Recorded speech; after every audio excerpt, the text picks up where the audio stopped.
Dear listeners, like I think about the last time you faced, um, uh, just think like this that the last time that you faced something that felt impossible. Maybe that you stood at the bottom of a mountain you didn't think you could climb. Maybe looked at a choice that had no easy answer. We tell ourselves stories about who we are in those moments, and sometimes those stories can trap us or set us free, right? So today we are talking about the obstacles, choices, and what it really means to do the right thing when everything inside you is screaming to keep up. Yeah. So, hey, dear listeners, welcome back to another powerful episode of Healthy Mind, Healthy Life. I'm your host, Avik, and I'm so glad that all of you are here today. And like this is the show is all about making sense of the messy, real stuff that affects our mental health every single day. There is no jargon, no quick fixes, definitely, but just the honest conversations that meet you where you are. Yeah. And joining me today is a very lovely guest. Please welcome Jack Baldwin. So welcome to the show. Thank you very much. Just to be specific, it's Zac, Z-A-C, Baldwin. Baldwin. Okay. Perfect. It's Zach. Thank you. Amazing, amazing. So, dear listeners, like before we get into the discussion, I'll quickly love to introduce Zach. So, um, he has written a novel that digs deep into overcoming massive obstacles and doing the right thing, like even when it uh, costs you everything, right?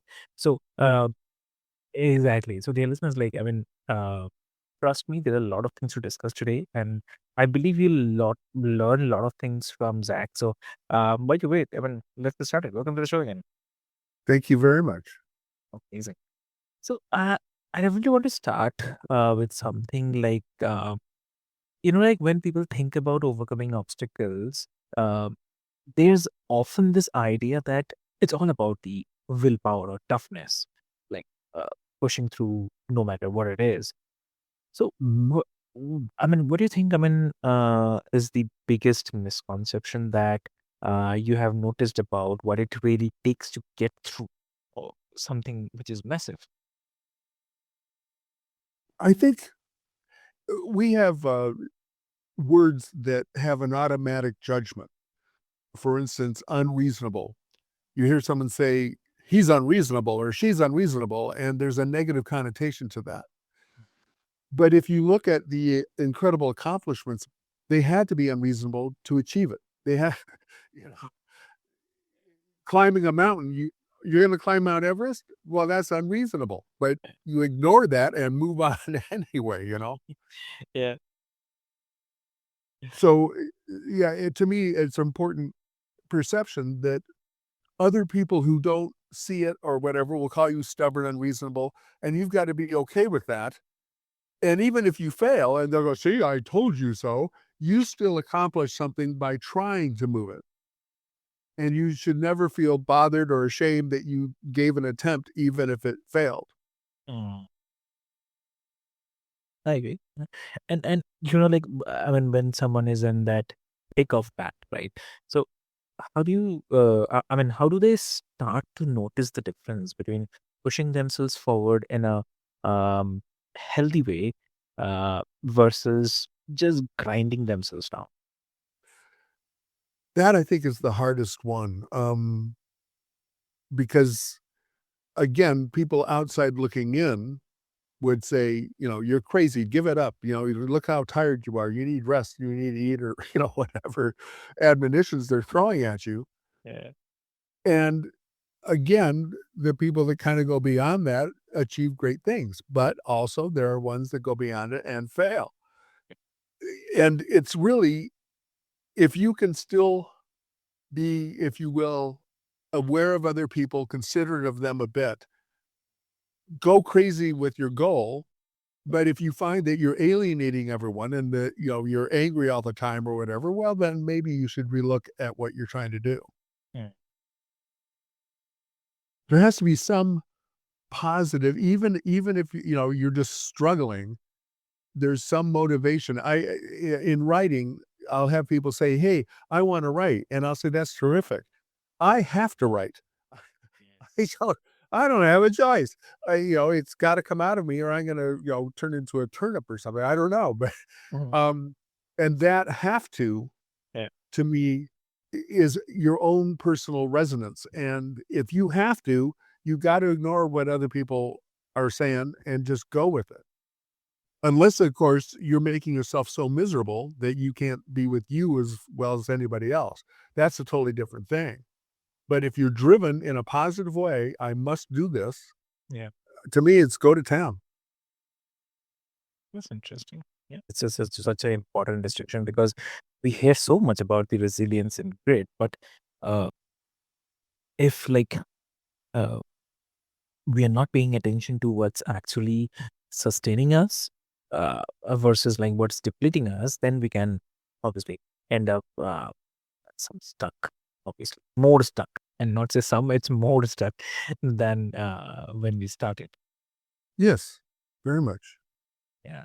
I it, when I wrote in my biography that when I was writing, I wrote female lead characters in scripts, and I got production companies and studios and wanting to buy the script, but they wanted to change the leading character from a female to a male, Oh. and I turned them down. And a lot of my friends are going, "You're crazy! What are you doing? Take whatever." But I realized I would be more unhappy compromising on something like that than achieving, I never made it, quote, unquote, "in Hollywood," but I prefer that over looking at a movie that I wrote a female character and it's a guy in it for no real reason except that they were uncomfortable with a woman doing amazing things, you know? So, you've gotta be true to you even though sometimes it's gonna hurt. Exactly. Mm. Very true. Very true. Yeah. And also like, I mean, you mentioned like doing the right thing as a core theme in your love novel. But like, when someone is facing a huge challenge, right? So, what makes it so hard to know that, I mean, what the right thing even is? Like, what gets in the way of that clarity? I have a phrase that, again, words that mean something negative is that I'll say to people, "I embrace my stupid." Mhm. Uh, and what I mean is that the brain is helpful. The brain, it analyzes whatever, but there's a point where you are no longer doing, you're only thinking. Um, or to me, vice versa, is that when you start to do, for I'll go back to my writing, is that I'll think about it a bit, and try to organize my thoughts and, the basic story structure or whatever. Yeah. But when I physically am writing, I'm stupid. I'm letting just, the energies around me, whatever the universe pour into me. And whether you're going for an Olympic gold or you're thinking deeply or whatever, there's a point where you just have to not think. And again, this is where other people will be throwing things at you. You should do this, you should do that. And you've got to hear your voice first and get rid of your brain, if Yeah. that makes any sense. Makes sense. But I also want to ask, like, I mean, when fear or doubt is very loud, is that something, I mean, is there something that can help someone reconnect with uh, what actually matters to them in that moment? Yeah, yes, forgive me for being repetitive a bit, but yes, it's get out of your head because your head is the one saying, "Oh, gee, I don't know," or you're listening to other people saying, "Oh, you shouldn't do that," and you've got to step away from that and just truly ask yourself, "Do I need to?" Not want. Gee, that'd be fun. It be I need to do this, and if you need to do this, get rid of all those, just dive, because thinking, there's no if you see someone thinking, what are they doing? They're just sitting, and their brain might be working feverishly, but they're not doing anything, and self-doubt and double checking yourself and all that only works if you're not doing it. If you're doing it, you're too busy. You know, you're flying the plane. You don't have time to go, should I be flying this plane? You're Mm. on the plane. You got No, definitely it is totally correct as you said. So, uh, and I'll also ask you one more thing. I mean, I definitely want to talk about the everyday part, right? Like, most of us are not facing one giant obstacle, but we are dealing with a dozen smaller ones that pile up and feel just as overwhelming. So, how does like what you explore in your novel um show up in those daily quieter struggles? those actually for me are harder. I like the impossible. Those are Okay. I- uh, but the daily, I think again, it's back to if I'll give you a great example. I have a job and I'd rather be writing and I'd rather be doing more creative things. And one day I realized either embrace the job, do the very best you can, and enjoy the challenges that are in that job, or quit because it's not fair to you or anybody else if you're sitting there miserable, you know. So, look at the broader picture. And I think that those little things, if you let yourself enjoy them, even I always spilled milk. Oh, that was funny, and clean it up and move on. Mm. But I think you can fall into the trap that everything is important and everything will hinge on something. And instead of just, I'm going to wake up tomorrow or it'll all work out, and 100 years from now, I won't remember any of this. Mm. So, yeah. So, okay, and uh, like if someone is feeling worried by all these three things, what do you say? Like, what will be the one shift in perspective that might help them see their situations differently? That's difficult in the sense, obviously, every person has their own Mm. issues, but I will go back to action. Is if you find you're sitting still and you're on a precipice and oh my gosh, I'm gonna fall off or whatever, and you freeze, Mm. that's almost as dangerous.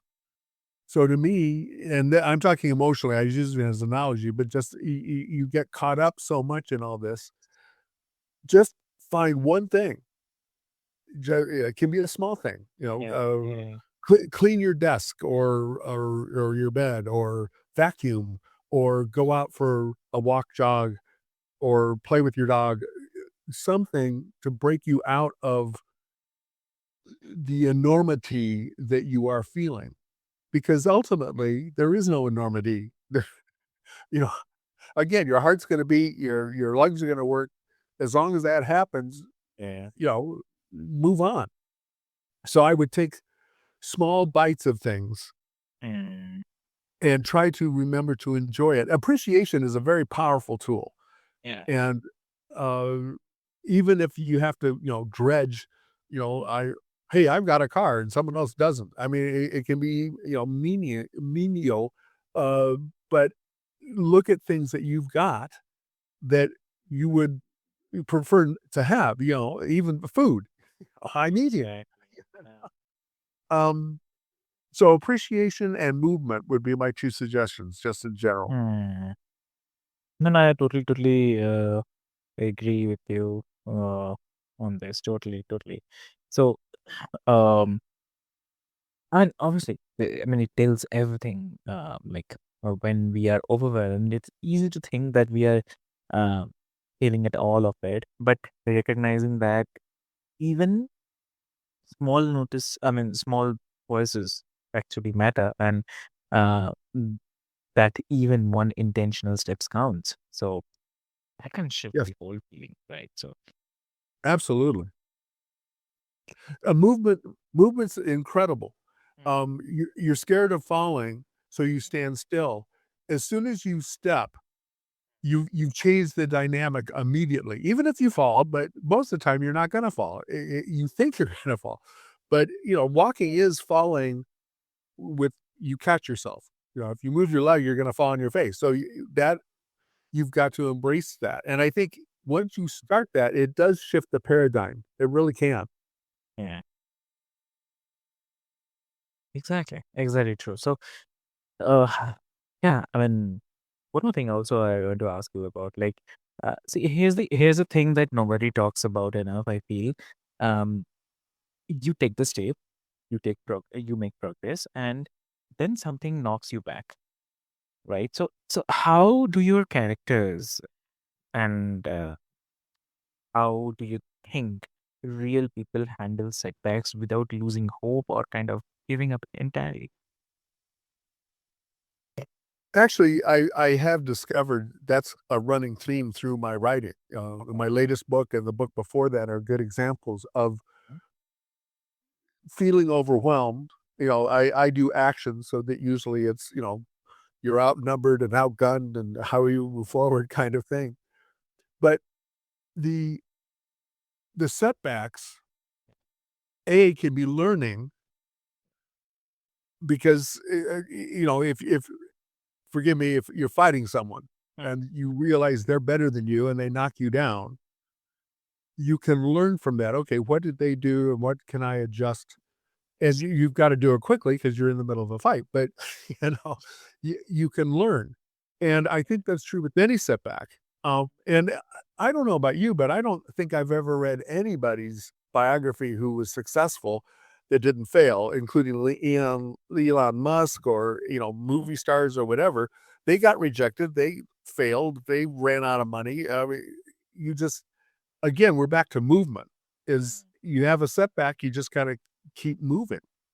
You fall off the mountain, you climb back up the mountain. I don't know. You know, there's no, or again, if you find you don't need to anymore, that must, that have to. If you don't have that, good. Then go do something else that's fun. There are some people who are driven to, conquer anything. They enjoy the life, they enjoy their family, they enjoy raising their, kids or whatever. That's fantastic. And those people are, all the power to them. But the people that you're kind of talking to, I think, are the people that have a goal or have some drive to be, if you will, more than where you're at right now. Yeah. And for that, you just have to keep going and not get discouraged at the results, which is very difficult. But I if you're only looking at the results and not looking at the process, then you're gonna end up heck, you've heard stories that, Academy Award winners who are unhappy, you know, because they got there and, "Oh, that's all there is?" So you have to enjoy the process. You have to have that have to write, have to make a brick wall or whatever, and enjoy the process, even if, or forgive me, but especially if it's hard. If it's easy, I find I kind of go, okay, well, that happened. Yeah. Where when I see a hill when I'm running, when I see a hill, I usually want to sprint it to see if I can sprint all the way up to the top. And you know, but that is more fun and challenging than going, "Oh, that's a steep hill. Let's see if I can walk around it." It's like, "Well, okay, but I'd rather see what I can do." Mm, I agree, Zach. Uh, so also, like, if I ask you to give one advice to the listeners today, um, what you say? Wow, that's hard. I would say this, there's a saying Mm, of "Consider the source." okay. Someone says something, "Consider the source." I would agree. I would suggest doing the opposite of that. Do not consider the source. Listen to whatever is said, weigh it. If it doesn't fit, throw it out. If it does fit, use it. Because the most distinguished professor of whatever can say something stupid, and a 6-year-old can come up with some brilliant thing. So if you only consider the source, someone who's in power can hurt you, right? Because, "Oh, you'll never make it in this town. I've been a director for 100 years and you're terrible." And if because they're this big famous director, you go, "Oh, I'll give up." No, you can't do that. You've got to hear your voice first and then absorb and learn from others, but don't let them. You talk about setbacks. The number one setback is someone walking up to you saying, "You suck," and you buy it. You know, they're not invested. They're not gonna, they're not paying your bills. They're not doing anything. But that one sentence knocks you off your loop and suddenly, you're thinking, "Oh, I should give up." Hear your voice and again, be unreasonable. You know? Exactly. I'll shut up. Yeah, and if the listeners wants to connect with you, how they can connect? I am not a social media person. I'd love to hear from anybody. It's simple. It's Zac Baldwin, ZACBALDWIN at Hotmail. Mhm. And then my books are available on Legend of Johnny Swan and Milk Run are on Amazon, and I think Barnes and Noble and a couple other places. And there's audiobooks as well.